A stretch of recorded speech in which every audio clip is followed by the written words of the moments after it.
Good morning, Racks. Today is Friday, May 8th, which makes today No Socks Day. Gross!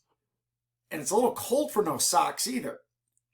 Anyways, three big things. Today's career day on Friday, and athletes and sports competitors is the focus. We've got some of those at our school that have those admirations. Also, Counselors Connect reminds you to have a tech-free day as you're watching this on a phone or computer. It's not really working out. Anyways, Martin's next episode of Stories to Help You Fall Asleep will be dropping tonight. The story is called The 51st Dragon. I didn't even know there were 50 of them. Encourage a friend to do an assignment with you, either today or going forward. This is called positive peer pressure, and it is very effective.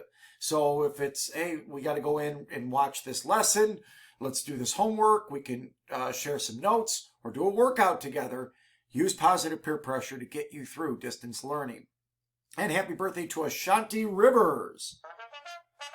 Her birthday is today. It's like the only birthday we have in like a week span at Rax. Have a great weekend.